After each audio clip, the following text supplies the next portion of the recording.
بسم اللہ الرحمن الرحیم۔ خطبہ جمعہ کا ترجمہ و مفہوم قرآن و حدیث کی روشنی میں ملازمین یعنی نوکروں کے حقوق۔ آج کا خطبہ ملازمین کے حقوق کے عنوان پر قرآن و حدیث کی روشنی میں دیا جائے گا، جس کا اردو ترجمہ و مفہوم پیش کیا جا رہا ہے۔ آپ حضرات خوب غور سے سنیں۔ دین اسلام کو یہ خصوصیت حاصل ہے کہ اس نے زمین پر جتنے جاندار زندگی گزارتے ہیں ان سب کے حقوق بیان کیے ہیں اور ہر ایک کو ان حقوق کے ادا کرنے کی تاکید کی ہے۔ ملازم اور خادم بھی ہماری انسانی برادری کا ایک طبقہ ہے۔ معاشرے میں ضرورت مند لوگ ان سے کام اور خدمت لیا کرتے ہیں۔ اسلام نے اس طبقے کے بھی حقوق بیان کیے ہیں اور مالک و ذمہ دار کو تاکید کی ہے کہ ان کے حقوق بھی ادا کریں۔ لہٰذا آج کے اس خطبے میں ملازمین کے حقوق سے متعلق قرآن و حدیث کی روشنی میں چند باتیں بیان کی جا رہی ہیں۔ نمبر 1، ملازمین اور خادموں کے حقوق کا خیال رکھو۔ روایت میں آتا ہے کہ رسول اللہ صلی اللہ علیہ وسلم نے زندگی کے آخری وقت میں جو وصیت فرمائی وہ یہ تھی کہ نماز کا اہتمام کرو اور اپنے خادموں کے حقوق کے معاملے میں اللہ سے ڈرو۔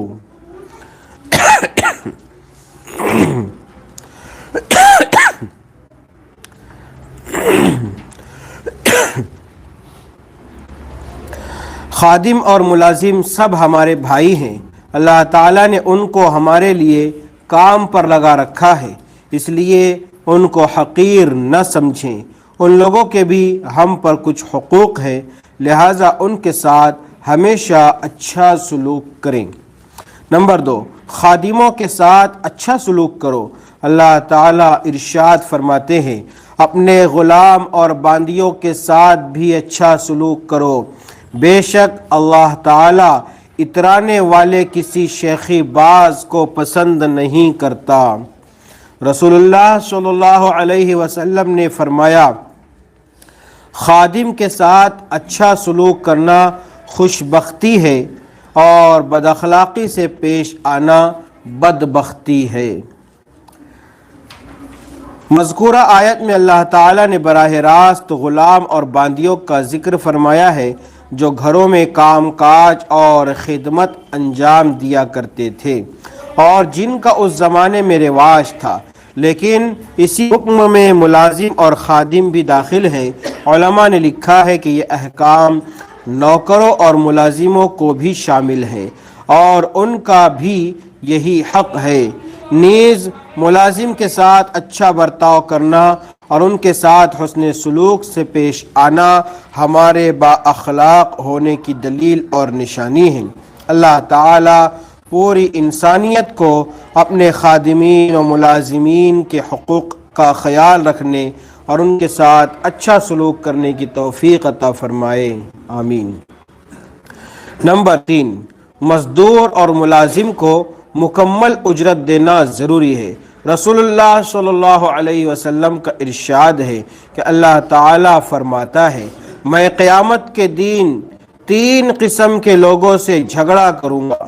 نمبر 1، اس شخص سے جس نے میرا نام لے کر وعدہ کیا اور پھر اس وعدے کو پورا نہیں کیا۔ نمبر 2، اس شخص سے جس نے کسی آزاد انسان کو بیچ دیا۔ نمبر 3، اس شخص سے جس نے کسی مزدور کو مزدوری پر لگایا اور اس سے پورا کام لیا مگر اس کی اجرت مزدوری نہیں دی۔ مزدور اور ملازم چونکہ اپنا پورا وقت آپ کے کاموں میں لگا دیتا ہے، اس لیے اجرت اور معاوضہ کم از کم اتنا طے کرنا چاہیے کہ اس کی اور اس کے اہل و عیال کی جائز ضروریات کے لیے کافی ہو۔ جب وہ اپنا کام مکمل کر چکے تو اس کو پورا معاوضہ وقت پر ہی دے دینا چاہیے۔ خواہ مخواہ بحث کر کے اس کو معاوضہ نہ دینا یا اس میں سے کچھ کاٹ لینا جائز نہیں ہے۔ نمبر 4، ملازم کی اجرت جتنی جلدی ہو سکے ادا کر دینا چاہیے۔ رسول اللہ صلی اللہ علیہ وسلم نے فرمایا مزدور و ملازم کی اجرت اس کا پسینہ خشک ہونے سے پہلے ادا کر دو۔ اس حدیث میں مالک کی ذمہ داری یہ بتائی گئی کہ جب ملازم کام مکمل کر لے تو جلد از جلد اس کا معاوضہ، اس کا بدلہ ادا کر دے۔ ایسا نہ ہو کہ ملازم سے تو مکمل کام لے مگر اس کی تنخواہ اور معاوضے کی ادائیگی میں بلا وجہ تاخیر کرے، کیونکہ حدیث میں ملازم کی اجرت جلد ادا کرنے کی تاکید کی گئی ہے۔ نیز ملازم کی ذمہ داری یہ ہے کہ جو کام اس کے سپرد کیا جائے وہ اس کو پوری ایمانداری، محنت اور لگن کے ساتھ متعینہ مدت کے اندر انجام دے۔ اللہ تعالیٰ پوری امت کو مزدور اور ملازم کی جلد از جلد مکمل اجرت دینے کا جذبہ نصیب فرمائے، آمین۔ نمبر 5، رسول اللہ صلی اللہ علیہ وسلم اپنے خادموں کے ساتھ سب سے اچھا سلوک کیا کرتے تھے۔ روایت میں آتا ہے کہ آپ صلی اللہ علیہ وسلم کے ایک خاص خادم حضرت انس رضی اللہ تعالیٰ عنہ تھے۔ انہوں نے 10 سال تک آپ صلی اللہ علیہ وسلم کی خدمت کی۔ وہ خود بیان کرتے ہیں کہ میں نے 10 سال تک نبی کریم صلی اللہ علیہ وسلم کی خدمت کی۔ آپ صلی اللہ علیہ وسلم نے اتنی مدت میں مجھ سے کبھی اف تک نہیں کہا، نہ یہ کہا کہ فلاں کام کیوں نہ کیا، اور نہ یہ کہا کہ فلاں کام تم نے کیوں کیا۔ ایک دوسری روایت میں حضرت انس رضی اللہ تعالیٰ عنہ کے بچپن ہی کا واقعہ ہے۔ وہ کہتے ہیں کہ ایک روز رسول اللہ صلی اللہ علیہ وسلم نے مجھے کسی کام پر جانے کے لیے کہا۔ میں نے کہا کہ نہیں جاؤں گا، حالانکہ میرے دل میں جانے کا ارادہ تھا۔ اس کے بعد میں گھر سے نکلا اور بازار کے پاس سے گزرا جہاں لڑکے کھیل رہے تھے۔ اتنے میں رسول اللہ صلی اللہ علیہ وسلم آئے، پیچھے سے میری گردن پکڑی۔ میں نے مڑ کر دیکھا تو آپ صلی اللہ علیہ وسلم مسکرا رہے تھے۔ آپ نے فرمایا انس، جس کام کے لیے میں نے تم کو بھیجا تھا کیا تم چلے گئے؟ میں نے کہا یا رسول اللہ ابھی جاتا ہوں۔ ان دونوں واقعات سے پتہ چلتا ہے کہ رسول اللہ صلی اللہ علیہ وسلم نے لوگوں کو صرف ہدایت ہی نہیں دی کہ اپنے خادموں کے ساتھ اچھا سلوک کریں، بلکہ آپ نے خود اپنی زندگی میں اس پر عمل کر کے بھی دکھایا ہے۔ آج کے خطبے کا اردو ترجمہ و مفہوم ملازمین کے حقوق پر قرآن و حدیث کی روشنی میں پیش کیا جا رہا ہے۔ آپ حضرات خوب غور سے سنیں۔ نمبر 6، ملازم کی غلطیوں کو معاف کر دیا کرو۔ روایت میں آتا ہے کہ ایک آدمی حضور صلی اللہ علیہ وسلم کی خدمت میں حاضر ہوا اور عرض کیا، یا رسول اللہ صلی اللہ علیہ وسلم، ہم خادم کو کتنی مرتبہ معاف کریں؟ آپ خاموش رہے۔ اس نے دوبارہ یہی بات پوچھی، تب بھی آپ صلی اللہ علیہ وسلم خاموش رہے۔ جب تیسری دفعہ اس نے پوچھا تو آپ صلی اللہ علیہ وسلم نے فرمایا، میں روزانہ 70 دفعہ معاف کرتا ہوں۔ ایک حدیث میں آپ صلی اللہ علیہ وسلم کا فرمان ہے، اپنی باندیوں کو برتن توڑ دینے پر سزا نہ دیا کرو، اس لیے کہ تمہاری عمروں کی طرح برتنوں کی بھی عمریں مقرر ہیں۔ خادم اور ملازم چونکہ رات دن کا اکثر حصہ آپ کی ماتحتی میں گزارتا ہے اور آپ کے حکم کے مطابق کام کرتا ہے، اس لیے کبھی کبھی ایسا بھی ہوتا ہے کہ ان سے پوری محنت کے باوجود آپ کی مرضی کے مطابق کام نہیں ہو پاتا اور آپ کا کچھ نقصان بھی ہو جاتا ہے۔ ایسی صورت میں ان کو معاف کر دینا چاہیے اور نرمی سے سمجھا دینا چاہیے کہ آئندہ ایسا کام نہ کریں جس سے نقصان اٹھانا پڑے۔ اللہ تعالی ہمیں اپنے خادموں کے ساتھ اچھا سلوک اور ملازموں کی غلطیوں کو معاف کرنے کا حوصلہ عطا فرمائے، آمین۔ نمبر 7، خادموں کے کھانے پینے کا خیال رکھنا چاہیے۔